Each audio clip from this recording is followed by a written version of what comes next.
अस्सलाम वालेकुम, this is Farhad Riyaz studio. This time the video is all about cash flow statement. ठीक है ना, ये कैश फ्लो स्टेटमेंट एक नई कहानी है और इसका शुरुआत होती है आपके पास जो है इनकम स्टेटमेंट और बैलेंस शीट के बाद। देखो हमेशा अकाउंट्स के अंदर ना बैलेंस शीट, इनकम स्टेटमेंट, तीसरी चीज मांगी जाती है cash flow statement. If you haven't subscribe the channel, do subscribe it as soon as possible.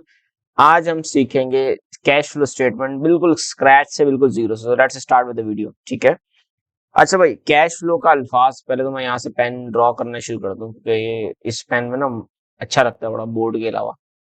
अच्छा जी, cash flow statement, the word cash itself is saying, इसका क्या मतलब है? वर्ड कैश का मतलब है everything related to cash, cash का इनफ्लो एंड कैश का आउटफ्लो। ठीक हो गया, there is cash outflow and cash inflow. अब आप एक डिवीजन क्रिएट कर देते हो दोनों के अंदर, वर्सेस आपके पास कितना कैश आया, आपके पास से कितना, आपके पास मतलब you are the organization for the time being. ठीक है, अब आप देखते हो कैश कितना आया, अब आप देखते हो कैश कितना गया। ये सारी कैलकुलेशंस वगैरह कौन डील करता है? कैश फ्लो स्टेटमेंट के अंदर डील होती है। अच्छा, कभी कभार सवाल होता है कैश वर्सेस प्रॉफिट का। भाई आपका जो प्रॉफिट है ना, जरूरी नहीं है कि ये आपका कैश हो, क्योंकि कुछ चीजें आप बेचते हो क्रेडिट के ऊपर, कुछ सेल्स आप क्रेडिट के ऊपर बेचते हो, जिसके ऊपर एक कॉन्सेप्ट है which is called prudence concept, sorry which is called accrual concept. मैं खुद भी बोल रहा हूँ, which is called accruals concept. And the accruals concept says कि आपके पास, आपने सेल्स लेट सपोज कि 2019 के अंदर और आपको पैसे मिले हैं 2020 में, लेकिन की कब थी सेल्स? 2019 में। रिकॉर्ड कब करोगे? 2019 में। लेकिन कैश फ्लो स्टेटमेंट कहता है भाई ये हरकत जब भी हुई हो, लेकिन जब पैसे मिले ना, रिकॉर्ड सिर्फ तभी करेंगे। So there is a clear statement in between, दोनों में एक जंग है आपस में और दोनों एक ही कहानी करते हैं। क्या कि एक जगह बात होती है कि भाई जब होगा तब रिकॉर्ड करेंगे, एक दूसरा कहता है जब पैसे मिलेंगे तब रिकॉर्ड करेंगे। आई होप आपके जहन में ये चीज अब तक क्लियर हो चुकी है, कैश फ्लो और प्रॉफिट स्टेटमेंट या इनकम स्टेटमेंट में फर्क क्या है। अब बात करते हैं इनकी टाइप्स की, किस किस्म के लोग हैं ये। ठीक है, अच्छे हैं, बुरे हैं, गंदे हैं, क्या है, इनको देखते हैं। ठीक है, देखिए तीन कहानियां होंगी आपके पास। ठीक है, एक जमाने में एक अखबार में मैगजीन आता था, तीन औरतें तीन कहानियां, तो उस तरह की तीन कहानियां होंगी आपके पास। यहाँ तीन औरतें तीन कहानियां तो नहीं, लेकिन स्टिल तीन कैटेगरीज है। ठीक है, इन तीन कैटेगरीज की अगर हम बात करते हैं तो पहली कैटेगरी बनती है ऑपरेटिंग की। ठीक है सर, ऑपरेटिंग एक्टिविटीज में हम क्या लिखेंगे? ऑपरेटिंग एक्टिविटीज में हम लिखेंगे वो कैश इनफ्लो या आउटफ्लो, वो कैश जो बिजनेस में आया, वो कैश जो बिजनेस से गया, जो जिसकी वजह से था ऑपरेटिंग एक्टिविटी। ऑपरेटिंग एक्टिविटी क्या? प्रोडक्शन रिलेटेड जितने भी फंड्स होते हैं, जितने भी काम, या इन शॉर्ट और क्लियर कर दो, जरूरी है प्रोडक्शन हो रही है, कुछ और हो रहा हो सकता है, लेकिन इन शॉर्ट वो काम के एक्सपेंसेस जिसकी वजह से, या इनकम्स, एक्सपेंसेस या इनकम्स वो जिससे आपका काम रिलेटेड। लेट्स सपोज आप बुक्स को सेल करते हो, तो आप क्या करो, बुक्स की सेलिंग परचेज से रिलेटेड जितने एक्सपेंस होंगे, पैसा आएगा जाएगा निकलेगा, वो सब क्या आ जाएगा? ऑपरेटिंग एक्सपेंसेस के अंदर आ जाएगा। ठीक हो गया, तो ये पहली कैटेगरी होती है। दूसरी कैटेगरी की बात करते हैं, ये होती है इन्वेस्टिंग एक्टिविटी। ठीक है ना, इन्वेस्टिंग एक्टिविटीज के अंदर सारी इन्वेस्टमेंट जिसमें आपको कहते हैं एक्वाजिशन एंड डिस्पोजल। जब कभी भी आप नॉन करंट एसेट बेचते हो तो सेल का वर्ड इस्तेमाल नहीं होता, क्या इस्तेमाल होता है? Disposal of non current asset. And other investment not including cash equivalents transaction related to long term investment. Again ये सारी अंग्रेजी की कहानी है, ना आपको समझ आनी ना मुझे आनी, तो इसको इग्नोर मारते हैं। ठीक है, हम खाली उर्दू में बात करते हैं। अच्छा जी, इन्वेस्टिंग एक्टिविटीज की सिंपल एज दैट कहानी क्या होती है? आप इसमें क्या करते हो, या तो परचेज करते हो नॉन करंट एसेट को, या तो सेल करते हो। पहली कहानी हो गई, उसमें से आप जब आप सेल करोगे तो पैसे आएंगे, परचेज करोगे तो पैसे बाहर जाएंगे। आना और जाना, इसमें फोकस करना है। कैश बाहर जाता है बिजनेस से, बुरी बात है। कैश बिजनेस में आता है, अच्छी बात है। अच्छी बात का मतलब है इनफ्लो और बुरी बात का मतलब है आउटफ्लो। ठीक हो गया। अच्छा जी, interest received in cash from loan advances, कुछ अमाउंट मिला प्लस करोगे इनफ्लो कंसीडर करोगे। Dividend receive from investment other enterprises, again जब आप रिसीव कर रहे हो तो ये क्या होगा? इनफ्लो होगा। लेकिन अगेन देखो, अकाउंटिंग का मतलब कभी मैथ्स की तरह मत लेना कि भाई सर मैंने ऐड कर दिया प्लस कर दिया आंसर सेम आ रहा, नहीं। Accounting and maths they both are different. Maths के अंदर आंसर हमें सही लाना होता है और अकाउंटिंग में प्रेजेंटेशन की कहानी होती है सारी। हो सकता है आंसर दोनों कहानियों में सेम है, लेकिन प्रेजेंटेशन का मेन कॉन्सेप्ट है जो चीज जिस हेड में लिखनी है उसी हेड में लिखेंगे। गलत में लिखेंगे तो एग्जामिनर मार्क्स डिडक्ट करेगा, आपके काटेगा मार्क्स। उसका रीजन है कि एग्जामिनर कहेगा आपने आउट जाके कहानी कर दी है, जो कि आपकी आदत है पहले से। ठीक है ना, तो इस आदत को सुधारें जितना ले हो सके। कैश आउटफ्लो कैसे होगा? अक्वायर नॉन करंट एसेट किसकी वजह से? इंटेंजिबल और capitalise research and development. Sir capitalise research and development का क्या मतलब है? वो रिसर्च और डेवलपमेंट जो आपने प्रोडक्ट पे की है, फिर प्रोडक्ट में ऐड भी कर दी। ठीक है सर, अब भी समझ नहीं आया, छोड़ो उसको भाई, अगर इतना इंपॉर्टेंट होता तो शायद मैं 2 घंटे स्लाइड पे खड़ा हो जाता। ठीक है, आगे बढ़ता है। Cash flow from financing activity, मुझे पता है मेरी राइटिंग बुरी है एंड आई होप आप लोग यही सोच रहे होंगे सर आपकी राइटिंग बहुत बुरी है, तो कोई टेंशन की बात नहीं है, शुरू से ही बुरी है, नई बात क्या है इसमें। अच्छा, 3 कहानियां, ऑपरेटिंग, इन्वेस्टिंग और फाइनेंसिंग। फाइनेंसिंग में क्या होगा, शेयर्स वगैरह से रिलेटेड कहानियां होती हैं सारी, ठीक है ना। They result in changes in the size and composition of the owner's capital, including preference share capital, boring वगैरह सारी कहानी। इनफ्लोज लिखे हुए हैं, आप शेयर इशू करते हो, लोग आपको पैसे देते हैं, शेयर खरीदते हैं, इनफ्लो होगा। आप डिबेंचर इशू करते हो, उसकी वजह से क्या होता है, आपको फिर पैसे मिलते हैं। आप डिबेंचर रिपे कर रहे हो, लोन रिपे करते हो, सामने वाले को पैसे दे रहे हो, तो वो क्या पैसे बाहर जा रहे हो, डिविडेंड पे करते हो, अगेन आप एक कंपनी हो तो अगेन फिर क्या होगा, वो एक आउटफ्लो होगा। सर इसमें 2 कहानी होती है, कौन कौन सी 2 कहानी, एक होती है डायरेक्ट मेथड और दूसरा होता है इनडायरेक्ट मेथड। भाई डायरेक्ट मेथड के अंदर कहानी होती है ऐसी, सर ये डायरेक्ट मेथड किस पे लड़ाई करते हैं, यूं समझे एक तरफ अमरीश पुरी है, ठीक है, एक विलन आपके सामने, और एक तरफ आपके पास खड़ा हुआ हीरो, और ये दोनों किसके लिए लड़ रहे हैं, हीरोइन के लिए लड़ रहे हैं, एक्ट्रेस के लिए लड़ रहे हैं, ठीक है। हीरोइन बोल दे दादी, मुझे ऐसी बात है, और ये हीरोइन कौन सी, जो फिल्मों में आती है, ठीक हो गया। और इसको भी क्लियर कर दूंगा ना, कहीं और भी कहानी जा सकती है, ठीक है। अच्छा, हीरोइन वो जो जो फिल्मों में आती, अभी हीरोइन को एक कह रहा है डायरेक्ट मेथड दे जाएगा, दूसरा क्या कह रहा है, दूसरा कह रहा है इनडायरेक्ट मेथड। अब भाई लड़ाई हो रही है दोनों के अंदर, तो जीतेगा कौन, हीरो जीतेगा, लेकिन अगेन कुछ ये डिपेंड करता है डायरेक्टर के ऊपर, बहुत सारे डायरेक्टर्स विलन को जिता देते हैं, खैर अपनी अपनी प्रेफरेंस है। लेकिन सर हम कब डायरेक्ट यूज करेंगे, कब इनडायरेक्ट करेंगे, सवाल बताएगा नहीं बताएगा। देखो सिंपल सी कहानी है, सवाल बोलेगा कि अल्लाह की कसम मैं कुछ नहीं बोलने वाला, तो कौन सा मेथड यूज करेंगे, इनडायरेक्ट मेथड, जो हम अगली स्लाइड में पढ़ेंगे। वो सवाल कहता है भाई मैं तो इतना बोलूंगा कि आपके सर में दर्द हो जाएगा, फिर क्या होगा, डायरेक्ट मेथड। तो क्या मतलब इतना बोलूंगा से सर क्या मुराद, इसका मुराद सिंपल एज दैट ये है कि आपके पास लाइन में लिखा होगा you calculate operating activities using direct method, और फिर वही बात हीरोइन की, सर हीरोइन कौन थी कि जिसके लिए हीरो और विलन दोनों लड़ रहे हैं, वो हीरोइन है ऑपरेटिंग एक्टिविटीज। वो कह रहा है इसको मैं ले जाऊंगा, वो कह रहा है इसको मैं ले जाऊंगा, तो वही इसी पे इतनी फाइट चल रही है, आपस में लड़ाई चली जा रही है बहुत बुरे तरीके से। तो वो इस पे क्वेश्चन मार्क होता है कि क्या डायरेक्ट मेथड से ऑपरेटिंग एक्टिविटी कैलकुलेट होगी या इनडायरेक्ट से। डायरेक्ट से होगी तो बताएगा सवाल, कुछ नहीं कहता, खामोश रहता है, या कहता है I don't know anything, please don't ask me, don't waste my time, तो फिर आप इनडायरेक्ट पे चलेंगे खामोशी से, जैसे सवाल खामोश था। ठीक है, उम्मीद है समझ आएगी कहानी, अगर नहीं भी आई तो आगे बढ़ जाते हैं, ठीक हो गया। सवाल पूछ लिएगा नीचे लिख के कमेंट्स के अंदर। आगे बढ़ते हैं भाई, आगे बढ़ते हैं। सबसे पहली चीज cash receipt from customer, given होगा तो लिखेंगे, सर अगर गिवन नहीं है तो मैं क्या आधा घंटा बैठ के सोचूं, नहीं बेटा ऐसी हरकत बिल्कुल नहीं करना, फिर आप सारी जिंदगी अपने फ्यूचर पे पछताओगे और फिर सोचते ही रह जाओगे। तो जो गिवन है लिखो, जो नहीं गिवन ना लिखो, सर मैं पढ़ के ही नहीं आया, फिर तो आपकी नजर में सभी गिवन ही नहीं होगा ना, बात सीधी से। सेकंड ऑप्शन है cash paid to supplier. Suppliers के अंदर आप क्या करते हो, आप पे कर रहे हो तो आप माइनस कर रहे हो। Earned minus in accounting always means brackets, ठीक है ना, अल्लाह के वास्ते इसको ब्रैकेट यूज करना। सर मैं कसम खा के घर से सोच के आया हूं मैं -4000, अरे भाई नहीं लिखना यार, ब्रैकेट के साथ 4000 लिखना।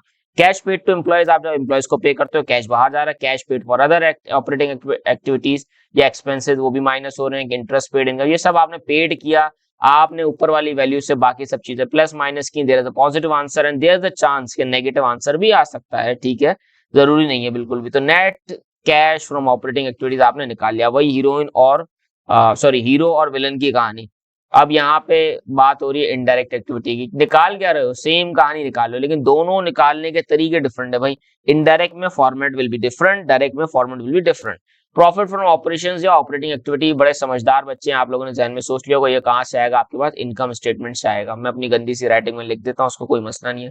वही इनकम स्टेटमेंट के अंदर सबसे टॉप होगा add depreciation for the year. Sir इसके लिए कितनी देर सोचना पड़ेगा, कुछ भी नहीं सोचना, सवाल को गो थ्रू करोगे, सामने पड़ी हुई डेप्रिसिएशन लिख दो।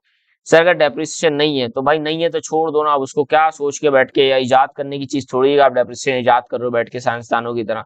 एड लॉस ऑन डिस्पोजल, आपने कोई एसिड बेचा, लॉस हुआ तो उसको आप ऐड करोगे, और कोई प्रॉफिट हुआ तो आप उसको लेस करोगे। सर हम ये क्यों कर रहे हैं, हम इसलिए कर रहे हैं, देखो ये सारी चीजें नॉन कैश हैं, इन ट्रांजैक्शंस के अंदर ना कैश बिजनेस से बाहर गया ना कैश बिजनेस से बाहर आया। हम ऑपरेटिंग एक्सपेंसेस को एडजस्ट करके एक ऐसे ऑपरेटिंग प्रॉफिट को सॉरी एडजस्ट करके एक ऐसी पॉइंट पे आना चाह रहे हैं जिसमें हम ऑपरेटिंग एक्टिविटीज में वो नेट इनकम या वो नेट कहानी ले लें जो टोटली कैश है। मतलब अभी ये प्रॉफिट मैंने आपको बताया था पहली स्लाइड में कि प्रॉफिट क्या होगा, क्रेडिट पे भी होगा, लेकिन अगेन हम जब इसमें एडजस्टमेंट्स करेंगे तो ये क्या हो जाएगा, प्रॉफिट को एडजस्ट करते करते हम एक ऐसी वैल्यू पे आ जाएंगे जो टोटली कैश में अवेलेबल होगी। अब देखो इंपेयरमेंट एसिड ऐड हो रहा है, ये शायद माइनस हुआ होगा, इसका भी कैश के बाहर जाने से कोई ताल्लुक नहीं है। सर लेकिन डिविडेंड तो रिसीव होता तो ये तो ऐड होता है, ये आपने लेस क्यों किया। देखो ये अगेन फिर दोबारा वही वाली कहानी, क्या प्रेजेंटेशन, ठीक है, प्रेजेंटेशन है, यहाँ पे नहीं लिखेंगे, ये हम कहीं और लिखेंगे किसी और एड में, इसलिए हम यहाँ पे हम माइनस कर रहे हैं। लेस इंक्रीज, अगर ये कम हो रहे हैं तो लेस होंगे, डिडक्ट होंगे। अगर ये बढ़ रहे हैं तो ये क्या होगा, ऐड होगा इन्वेंट्री। सर इसके पीछे लॉजिक क्या है, देखो जब इन्वेंट्री बढ़ेगी तो आप पैसों से खरीद रहोगे ना, चोरी थोड़ी करोगे। नहीं सर मैं चोर हूँ बचपन से, भाई वो फिर अलग कहानी है। लेकिन नॉर्मल जन लगा के सोचो, आप अगर एक ईमानदार और अच्छे इंसान हो, मैं सोचता हूँ आप वीडियो देख रहे हैं तो यहाँ तक पहुंचे तो इंशाल्लाह आप अच्छी होंगे, ठीक है ना, अल्हम्दुलिल्लाह। तो अब आप देखो, आप इन्वेंट्री खरीद रहे हो, आप इन्वेंट्री खरीद रहे हो, पैसे दे रहे हो, पैसे दे रहे हो, पैसे बिजनेस से बाहर जा रहे हैं। तो जैसे जैसे इन्वेंट्री बढ़ेगी तो अजम्पशन क्या है, जब इन्वेंट्री बढ़ी तो आप इन्वेंट्री खरीद रहे हो, ठीक है। और जब आप इन्वेंट्री खरीद रहे हो तो वो क्या होगा, लेस होगा, क्योंकि आप ज्यादा पे करके बाहर से सामान मंगवाते रह रहे हो। सर इन्वेंट्री कम हो रही है, अब इसमें इसको आप ऐड क्यों कर रहे हैं, इसको ऐड इसलिए कर रहे हैं, इन्वेंट्री कम हो रही है तो ये कहाँ जा रही है, प्रोडक्शन में। तो अल्टीमेटली क्या होगा, प्रोडक्शन में जाके बिकेगी। हम और इन्वेंट्री तो नहीं खरीद रहे, उल्टा पुरानी वाली भी क्या कर रहे हैं, बना के आगे बेच दी हमने।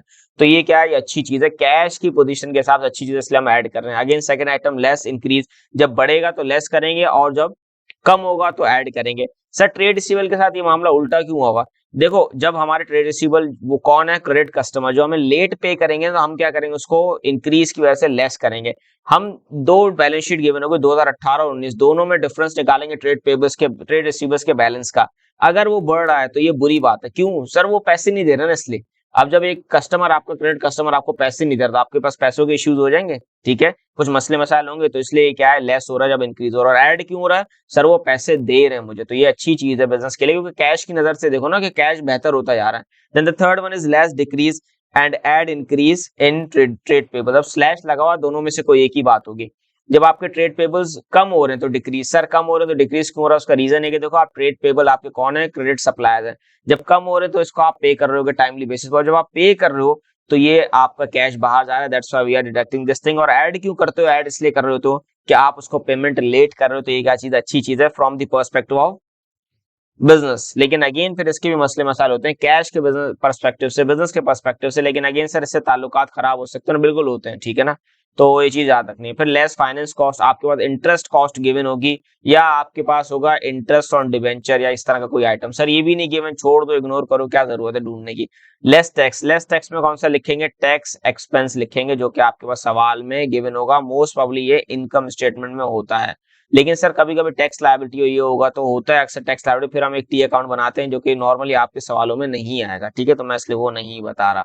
फिर आप प्लस माइनस सारी कहानियों को ऊपर से लेकर नीचे तक कर दोगे तो आपको पता है एक फाइनल वैल्यू आएगी, जिसको आप बोलोगे net cash flow from operating activity. दोबारा उसी बात पे चलते हैं, हीरो और विलन की लड़ाई हो रही, किस लिए, हीरोइन के लिए, और हीरोइन कौन है, ऑपरेटिंग एक्टिविटी। सर इनडायरेक्ट से करूं, डायरेक्ट से करूं, सवाल खुद बोलेगा भाईजान मुझे डायरेक्ट से करो, तो आप क्या करोगे, डायरेक्ट से करोगे, ठीक है। और जब सवाल कहता है इनडायरेक्ट से करो, हो सकता है बोलेगा, हो सकता है वो गूंगा बन जाएगा, ठीक है ना, तुषार कपूर की तरह, तो वो कुछ बोलेगा ही नहीं। जब वो कुछ नहीं बोलता, खामोश है, तो then it means you have to go with indirect method. I hope आपको समझ आ गई कहानी, आगे बढ़ते हैं, ठीक है। Net cash flow from operating activities पर अगेन वो आपने हेड निकाल लिया, net cash flow from operating activities आपने कहा निकाला, ये आपका लास्ट फाइनल आइटम। अब नेक्स्ट स्लाइड पे पहले आप ये लिखोगे सेकंड कॉलम में, ठीक होगा। फर्स्ट कॉलम में दो कॉलम्स है, दोनों के ऊपर डॉलर साइन लाजमी लगाओगे, so that you could show the examiner कि आपने ये डॉलर साइंस की वैल्यूज लिखी हैं।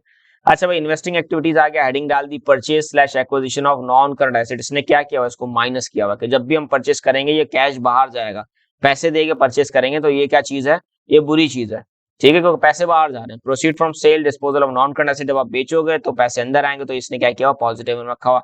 पेमेंट टू अक्वायर इन्वेस्टमेंट, जब आपने इन्वेस्टमेंट खरीदी, अगेन माइनस में।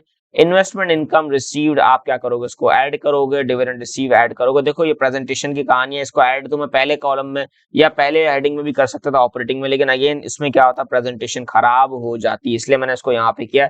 फिर इन सबको प्लस माइनस करोगे, एक फाइनल आंसर आएगा, फिर इन दोनों को ऐड करोगे, तो अगेन फिर एक यहाँ पे आपके पास फाइनल आंसर आएगा। या अगेन इन सबको ऐड करके आपने फाइनल आंसर नहीं निकाला, यही रख दिया, ठीक है ना। इसको मैं आपको थोड़ा सा और दोबारा बता देता हूँ, देखिए आपने इन सबको ऐड किया, प्लस माइनस जो भी था, और ये आ गया आपका net cash flow from investing activity. ये क्या है, net cash flow from operating activity, ये क्या है, net cash flow from investing activity. अब तीसरी हेडिंग पे आते हैं, फाइनेंसिंग एक्टिविटी। आपने ऑर्डिनरी शेयर इशू किए, जब आप शेयर इशू करोगे लोग आपके शेयर खरीदेंगे, आपके पास पैसे आएंगे, तो प्लस है, ठीक है। Issue of preference share at premium, फिर अगेन आपके पास पैसे आएंगे, प्लस किया। इश्यू ऑफ डिबेंचर्स, आपके पास पैसे आएंगे तो फिर आपने क्या किया, ऐड किया। रीपेमेंट होगी जब भी लोन या किसी चीज की डिबेंचर की, तो आप क्या करो, उसको माइनस करोगे। प्रेफरेंस शेयर्स की रीपेमेंट कर रहे हो, या प्रेफरेंस शेयर्स को सॉरी डिविडेंड दे रहे हो, अगेन उनको आप डिविडेंड दे रहे हो। डिविडेंड क्या होता है, शेयर ऑफ प्रॉफिट होता है, जो आपने शेयर खरीदा आपको उस पर डिविडेंड मिलता है, जिसको बोलते हैं शेयर ऑफ प्रॉफिट, ठीक है। तो माइनस कर रहे हो आप, ऑर्डिनरी डिविडेंड दे रहे हो माइनस, ये सारा प्लस माइनस किया, तो फिर अगेन एक लास्ट आंसर आएगा इन सब की प्लस माइनस के बाद, जिसको हम बोलेंगे net cash flow from financing activity. फिर आप देखोगे इसको, नंबर 1 ये वाली चीज, नंबर 2 ये वाली चीज, and number 3 is this one. आपने इन सब को ऐड किया तो there will be net increase और डिक्रीज। अगर माइनस में आंसर आ रहा है तो ये क्या है, डिक्रीज, और प्लस में आ रहा है जैसे पॉजिटिव आंसर है तो ये क्या होगा, नेट इंक्रीज होगा। Cash and cash equivalent, sir ये क्या होता है, ये कैश होता है, ठीक है ना। नॉर्मली कैश है, कैश से मिलती जुलती चीजें जो कैश में इजीली कन्वर्ट हो जाए मार्केट के अंदर। फिर cash and cash equivalent at start का क्या मतलब है, बैलेंस आपके पास कैश दिया होगा बैलेंस शीट में, लेट्स सपोज 2018 में आपको दिया हुआ और 2019 में दिया हुआ आपको कैश का बैलेंस, पूरी बैलेंस शीट दी हुई है, आपने उसमें कैश का बैलेंस देखा। अब 2018 में 1000 दिया हुआ और 2019 में 2000 दिया हुआ, लेट्स सपोज, तो आपने 2018 के अंदर क्या करना, ये ईयर एंड बैलेंस शीट बनेगी 31 दिसंबर, तो इस साल का ईयर एंड इस साल का क्या हो जाएगा, ईयर स्टार्ट हो जाएगा 1 जनवरी। तो आपने क्या करना है, बैलेंस बीडी जो कैश का पूछा गया ना, वो यहाँ क्या आएगा, 1000 आएगा, एंड इट शुड इक्वल 2000। आप जब ऊपर की ये तीनों वैल्यूज इसमें 1000 में ऐड करोगे तो आपका आंसर 2000 होना चाहिए, जो कि कैश की फिगर होगी, किसमें, second year of the balance sheet. 2 साल दिए होंगे, जो लेटेस्ट ईयर होगा ना उसमें जो कैश की वैल्यू है बैलेंस शीट के अंदर, उसके साथ आपका आंसर मैच करना चाहिए। सर अगर नहीं करता तो इसका मतलब ये, there is any problem in your cash flow statement, there is any wrong value in your cash flow statement. अभी तक फॉर्मेट समझ आया होगा, इंशाल्लाह इसका सवाल करते तो और बेहतर तरीके से समझ आएगा, so don't worry about that. अच्छा जी, अब स्टार्ट करते हैं हम इसके साथ एक एग्जांपल के साथ, और देखते हैं इस एग्जांपल के अंदर कैसे हम क्वेश्चन को टैकल कर पाते हैं। ये मेरे पास एक सवाल है, मैं आपको दिखाता हूँ सामने। Again things will be difficult, आपके सिनेरियो में कुछ और हो सकता है, मेरे सिनेरियो में, लेकिन इस तरह के मिलते जुलते सवाल आएंगे। देखिए यहाँ एक चीज सबसे ज्यादा बेहतर जो हुई है वो ये हुई है कि these things have been given, ठीक है।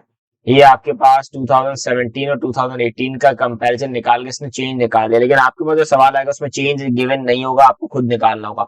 अच्छा, 2-3 चीजों का ख्याल रखें, आपका 2017 से 18 ईयर इस तरफ बढ़ रहा है। कभी कभी एग्जामिनर है 4-5 सवाल एक जैसे देगा, दूसरा तीसरे सवाल में 2017 यहाँ कर देगा और 18 यहाँ, तो इस चीज का खास ख्याल रखें। सवाल उल्टा करेंगे, सारी चीजें उल्टी हो जाएंगी और आपका आंसर गलत आएगा, ठीक है।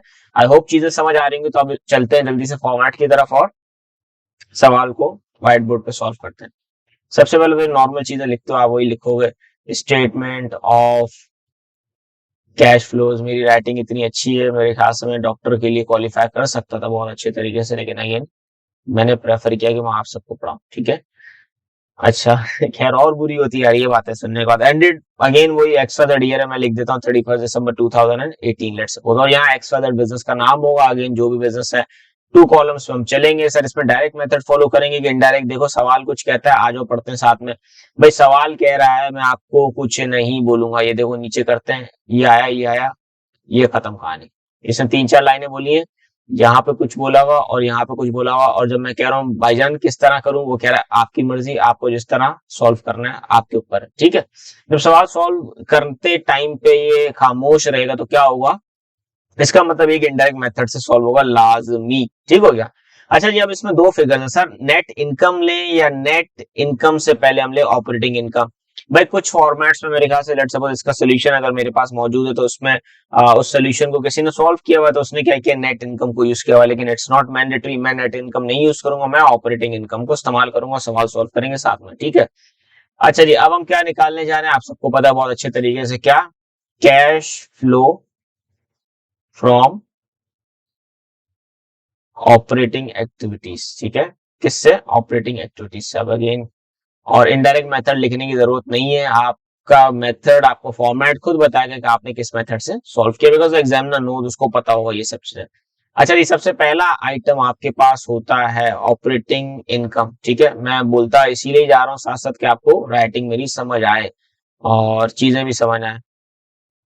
ऑपरेटिंग इनकम, ठीक हो गया। ऑपरेटिंग इनकम की अगर हम बात करें तो हमारे पास ऑपरेटिंग इनकम, ये वाली ऑपरेटिंग इनकम हम लेने वाले हैं, जो कि है 43,400।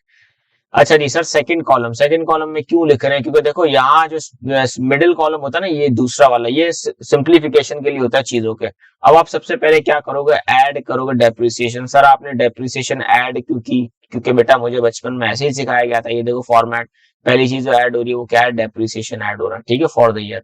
अब सवाल में डेप्रिसिएशन क्या होगा, गिवन होगी, जो कि ईयर डेप्रिसिएशन एक्सपेंस 29। सर ये ऐड क्यों करते हैं, क्योंकि बेटा इसको ऐड इसलिए किया जाता है because this is the non cash expense. इसमें ना पैसा बाहर जाता है ना अंदर आ रहा है, तो नॉन कैश एक्सपेंस को ऐड करते हैं क्योंकि ये पहले माइनस हुआ था, अब ऐड कर रहे हैं क्योंकि रिवर्स वर्किंग पे कहानियां जा रही है, ताकि हम उस अमाउंट पे आ सके जो कि रियल में कैश निकला था बिजनेस से। सर ये हमने कर लिया। इसके अलावा अगर हम फॉर्मेट पे आते हैं, क्या हमारे पास लॉस ऑन डिस्पोजल या प्रॉफिट ऑन डिस्पोजल है, बिल्कुल है। लेकिन सर वो तो यहाँ पे लिखा हुआ gain on sale of land, और आपने तो इससे ऊपर वाली वैल्यू ले ली। तो जब आपने ऊपर वाली वैल्यू ली तो आपने इसमें इस वैल्यू के अंदर ये वाला अमाउंट तो ऐड हुआ ही नहीं होगा। तो इसकी शरायत ये होंगी, इसकी शर्तें ये होंगी। सर अगर मैं 42,630 लेता तो फिर मैं इसको ऐड बैक करता, क्योंकि ये इसमें लेस करता, सॉरी बिकॉज गेन है, क्योंकि ये इसमें ऑलरेडी ऐड हुआ होता। लेकिन अगरचे मैंने ये वैल्यू ली है 43,400, तो इसका इससे कोई ताल्लुक नहीं है। तो जब ये वैल्यू मैंने ऑलरेडी ले ली जिसमें इसका कोई अमल दखल नहीं, तो अगेन क्या होगा, मुझे इसको वापस ऐड नहीं करना, gain on sale of disposal. बड़ी लॉजिकल सी बात है सर, जब इसमें ऐड ही नहीं हुआ तो माइनस क्यों करूंगा, ठीक है ना, सिंपल एज दैट। तो मैं इसमें ये ऐड नहीं करूंगा। अच्छा सर आगे बढ़ते हैं, आगे चलते हैं, देखते हैं। सर ये आइटम डाल दिया, ये आइटम डाल दिया, ये था नहीं, ठीक है, क्योंकि ये हमसे रेलेवेंट नहीं था। इम्पेयरमेंट एसेट नहीं गिवन। सर लेस डिविडेंड को देख लेते हैं। सर ये भी हम नहीं करेंगे, उसका रीजन है, देखो लेस डिविडेंड सिर्फ तब करेंगे जब डिविडेंड ऐड हुआ। अब इस पूरे सवाल को उठा के देख लो, आपके सामने कहीं डिविडेंड ऐड हुआ, नहीं हुआ। तो जब डिविडेंड ऐड ही नहीं हुआ यहाँ पे, सॉरी लेस ही नहीं हुआ यहाँ पे, तो आप इसको ऐड करके क्या करोगे, ठीक हो गया, ये ना रिसीव्ड होगा। तो ऐड हुए वैसे तो आप उसको रिसीव लेस तभी करोगे ना जब वो पहले ऐड हो। सर पहले ऐड ही नहीं हुआ तो रिसीव लेस कहां से कर रहे हो भाई, अजीब सी बात हो गई ना। फिर आएगा लेस इंक्रीज या डिक्रीज इन इन्वेंट्री। अब आते हैं सवाल पे। सर इस सवाल में तो कहीं पे भी इन्वेंट्री का कोई जिक्र नहीं है, पता नहीं क्या बनाते हैं ऐसा कि इन्वेंट्री बता ही नहीं रहा। खैर सवाल की अपनी प्रेफरेंस। तो सर इन्वेंट्री वाला कॉलम भी हो गया क्रॉस। अब आते हैं सेकंड में, less increase add decrease in trade payables. अब देखो trade receivables, sorry trade receivables का कहानी क्या हो रही है यहाँ पे, वो बताया आपको कहानी, सुनो और जुबानी इसने बताई है सारी कहानी। 55,400 और 54,220, 1180 इज द चेंज। इन दोनों का डिफरेंस 55,400 माइनस 54,220, दोनों का डिफरेंस क्या है, 1180, जो कि तब्दीली आई है, जो कि तब्दीली एक जमाना पहले भी आने वाली थी, लेकिन इस बार तब्दीली आई है सच में। और 1180 की तब्दीली आई है, तो हम इसको क्या करेंगे, 1180 को। अब देखो 1180 क्या हो रहा है, 1180 बढ़ रहा है। शुड इट इंक्रीज और not, less decrease in trade receivables. Sir हम इसको लेस क्यों करते हैं, क्योंकि बेटा जब बढ़ेंगे ना तो ये हमारे कस्टमर्स हैं, कस्टमर्स लेट पेमेंट दें बुरी बात है, ठीक है, तो बुरी बात है, जितनी कम हो उतना अच्छा है, सही है। तो क्या करेंगे, जब ये बढ़ रहे हैं तो क्या होगा, लेस होगा, ठीक है। तो अब हम करते हैं लेस, कितने अमाउंट से, 1180 से, ठीक हो गया। आगे बढ़ते हैं सर। फिर इसके अंदर एक आइटम है प्रीपेड इंश्योरेंस का। देखो प्रीपेड इंश्योरेंस का मतलब है आप किसी चीज टाइम से पहले पे कर दे। टाइम से पहले पे करना बुरी चीज है, ठीक है ना, हम हमेशा कोशिश करें टाइम के बाद ही पे करें, ताकि अगला बंदा शुक्र अदा करे और दो नफिल नमाज हमारी वजह से शुक्राने की अदा करे, उसको भी सवाब मिलेगा और हमें भी, क्योंकि हम उसका वसीला बने थे जिस वजह उसने नमाज अदा की थी और दुआ मांगी थी, अल्लाह ये पैसे वापस कर दे। खैर वापसी आता है भाई, प्रीपेड इंश्योरेंस की कहानी है कि इसने जो अमाउंट हमें टाइम से पहले किया, इसने 2017 में 3600 प्रीपेड पे कर दिया था और 2018 में इसने क्या किया, 2400 पे किया। तो अब क्या किया इसने 2018 में, कम प्रीपेड इंश्योरेंस इसका क्या हुआ, डिक्रीज हुआ। तो प्रीपेड इंश्योरेंस मतलब अब ये एडवांस में पेमेंट कम कर रहा है, तो ये अच्छी बात है ना बिजनेस के लिए, क्यों, क्योंकि सर अब कम पैसे क्या जाएंगे, बाहर जाएंगे टाइम से पहले। So add decrease in prepaid insurance. कौन सा इंश्योरेंस, प्रीपेड इंश्योरेंस। सर कितना अमाउंट है देख लेते हैं। अभी अमाउंट है आपका, अल्लाह भला करे, 1200 का, ठीक हो गया। लेस है तो इसमें ब्रैकेट डाल देंगे, आगे बढ़ते हैं। अच्छा जी अब देखो इसमें एक कॉलम रह गया, बड़ा गुन्ना सा छुप के बैठा हुआ है, trade papers. Sir trade papers बढ़ेंगे, अकाउंट्स पेबल जो हमारे क्रेडिट सप्लायर बढ़ेंगे तो अच्छी बात है, जब बढ़ते कब है, ये बढ़ते तब है जब आप उनको पेमेंट लेट कर रहे होते हो, ठीक है। तो इसको क्या करेंगे, ऐड, क्या करेंगे, add decrease, add increase in trade pebbles. Increase in trade pebbles. मेरे ख्याल से मैं अगर एक वीडियो रोज बनाऊं और इस तरह प्रैक्टिस करता रहूं तो मुझे उम्मीद है मेरी राइटिंग सही हो ना हो, ये पेन सही हो जाएगा कम से कम। ठीक है, add decrease in trade payables, ठीक है, increase in trade payables, sorry, वो कितना है 800। अच्छा सर, यहाँ कैलकुलेट करके दिया हुआ है हमें डिफरेंसेस, क्या वैसे भी क्वेश्चन में गिवन होगा? नहीं, जरूरी नहीं है कि गिवन हो आपको। अच्छा, अब एक लास्ट चीज नेगेटिव फॉर्मेट के हिसाब से देखो सर, अगर मैं देखूं फाइनेंस कॉस्ट ये गिवन नहीं है, मैंने ये कर लिया, मैंने ये कर लिया, मैंने प्रीपेड भी आ गया, फाइनेंस कॉस्ट क्वेश्चन में गिवन नहीं है सवाल को अगर आप देख लो तो। ठीक है, अब आते हैं इनकम स्टेटमेंट की तरफ जो कि नीचे है। सर यहाँ फाइनेंस कॉस्ट या इंटरेस्ट कॉस्ट गिवन है ही नहीं, तो मैं क्या करूं? सोचने का टाइम मेरे पास है नहीं, जिंदगी है, डॉक्टर ने कहा है 2 दिन बाकी है, ठीक है, और 2 दिन में मिड टर्म है मेरा, तो सोचना नहीं है ज्यादा। ठीक है, आप मत सोचिएगा, अल्लामा इकबाल और कायद आज़म ने भी इतना नहीं सोचा था पाकिस्तान बनाते हुए, तो आप तो माशाल्लाह से एक मिड टर्म का एग्जाम देंगे या मे भी हो सकता है एक टेस्ट दे रहे हैं, इस वीडियो को इसलिए देख रहे थे, इतना सोचने की जरूरत नहीं है, आराम करें, चिल करें। अच्छा जी, लेस टैक्स की बात करते हैं। लेस टैक्स की बात करेंगे अगर, तो लेस टैक्स एक्सपेंस, ठीक है। सर ये कौन सा टैक्स एक्सपेंस है भाई? कौन सा का क्या मतलब है? एक ही होगा इसमें, 18,270, ठीक है, 18,270, ये क्या होगा? ये हमेशा माइनस होगा। अब आप देखो, मैंने सारी खिचड़ी पकाने से बेहतर क्या किया, एक जगह 29,000, आई होप स्क्रीन नजर आ रही है, सॉरी माइनस होगा, -1180, ठीक हो गया। अब आप करोगे इसमें प्लस 1200 प्लस 800 और -18,270। देखो उर्दू वाला फ्लेवर ना आया ना तो मजा नहीं आता। अब कितना हुआ? 11,550 पॉजिटिव वैल्यू आ रही है, इसको करो इसमें ऐड, तो आप इसको ऐड करोगे तो क्या आएगा आपके पास answer? 43,400 plus this 54,950 which is cash flow, net cash flow. यार ये मेरा एन भी जो है ना डब्ल्यू बनता जा रहा है लिख के। अच्छा जी, net cash flow from operating activities, ठीक है, net cash flow from operating activities.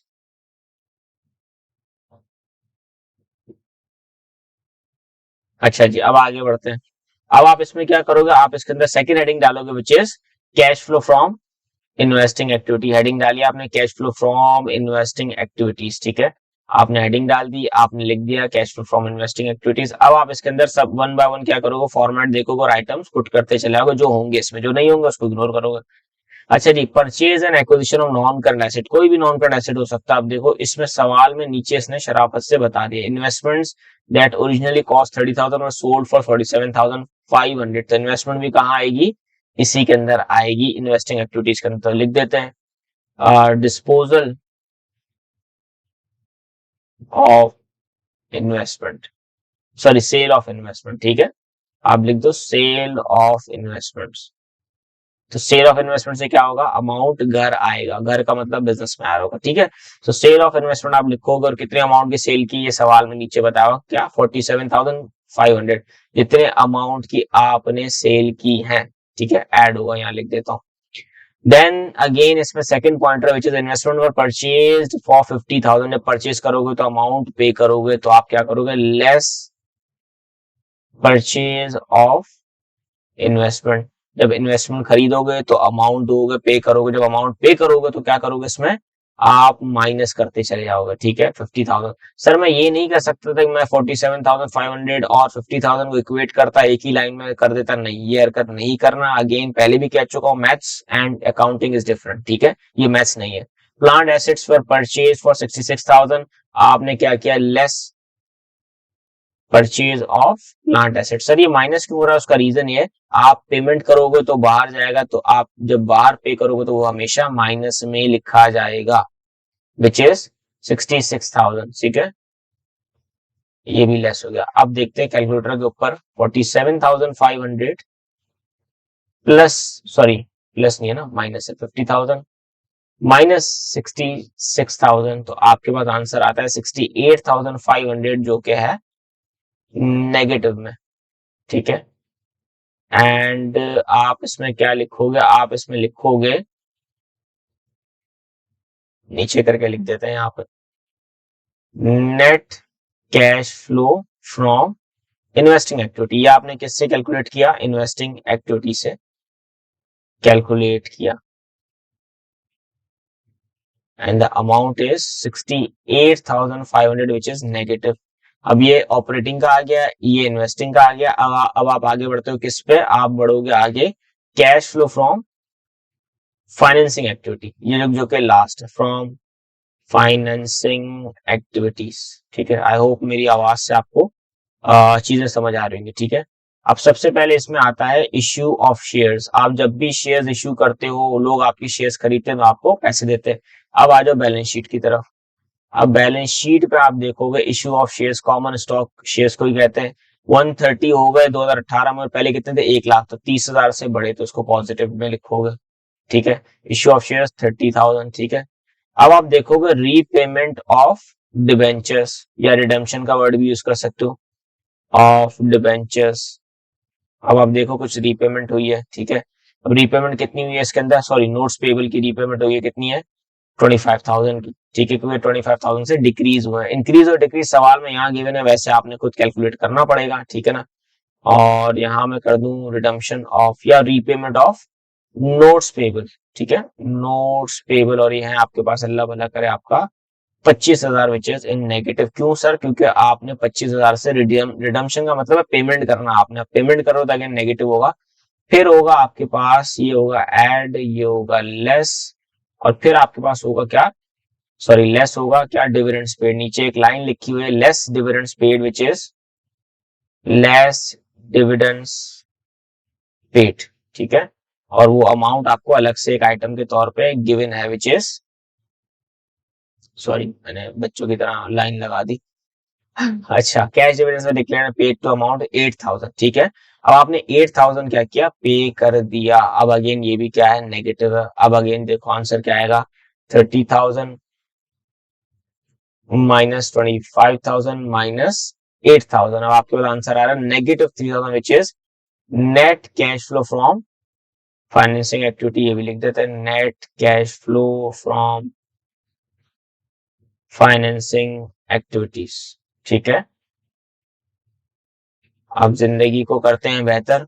अब इसको टोटल नेट कैश फ्लो कर देते हैं। अब कैसे होगा नेट कैश फ्लो, इन तीनों चीजों का आप ऑपरेटिंग, इन्वेस्टिंग और फाइनेंसिंग एक्टिविटी को आप तीनों को क्या करोगे, प्लस माइनस करोगे। उसको थोड़ा सा मैं अगर छोटा कर दूं, तीनों वैल्यूज हमें एक साथ नजर आएंगी। ठीक है, 54,950, 68,500 और 3,000 नेगेटिव। अब इसको करते हैं, 54,950 माइनस 68,500। ठीक है, और माइनस किसको करोगे आप, 3,000 को, तो you will get an answer which is the net cash flow 16,550। ठीक है, 16,550। सर ये आपने कैसे किया, value number A, value number B, value number C, इन तीनों को क्या किया, प्लस माइनस किया। ये दोनों नेगेटिव थी, ये पॉजिटिव थी, प्लस माइनस किया, I got net cash flow. ठीक है, इसको क्या बोलते हैं, नेट कैश फ्लो।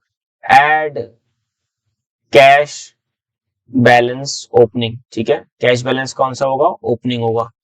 अब ये सर कहां से आएगा, ये सवाल में गिवन होगा, अभी देख लेते हैं कहां ये रहा, ये बैलेंस शीट है। अब आप बैलेंस शीट देखो, 67,700 2018 का है, 17 का कितना है 83,250, लिख दो इसको यहाँ पे 83,250। सर ये तो नेगेटिव में था। ठीक है, net cash flow, cash decrease, इसको सॉरी नेट कैश डिक्रीज लिखेंगे, नेट कैश डिक्रीज। ठीक है, और ये क्या है, ये पॉजिटिव है, तो अब क्या आ जाएगा आपके पास, कैश बैलेंस कौन सा, कैश एंड कैश इक्विवेलेंट भी लिख सकते हो, आपके ऊपर है, कैश बैलेंस भी लिख सकते हो, it's up to you, cash balance closing. ठीक है, तो आप देखो इक्वेट करोगे तो आपके पास आंसर आएगा माइनस 16,550 प्लस 83,250, तो आपका आंसर आना चाहिए 66,700 which is the final answer of this question. 66,700 ये कहां पर है, ये आपके सामने कैश का एंडिंग बैलेंस है। दिस शुड ऑलवेज मैच, अगर मैच नहीं करता तो जबरदस्ती मत लिखिएगा, गलत हो जाएगा। तो इसका मतलब ये कि आपने ऊपर जितनी वैल्यूज है उसमें कोई ना कोई गड़बड़ की है। आई होप समझ आएंगी कहानी, कोई सवाल है, कोई मामला है, कोई परेशानी, तो कोई भी चीज है मुझसे पूछेगा, ओनली रिलेटेड टू अकाउंट्स और दिस वीडियो। ठीक है, और कोई बात मत पूछिए। इफ यू हैवंट सब्सक्राइब, मेरे ख्याल से आप कर ही चुके होंगे। ठीक है, like, comment, share and subscribe. ठीक है, so let's meet you again in the next video and till then take care. Allah Hafiz.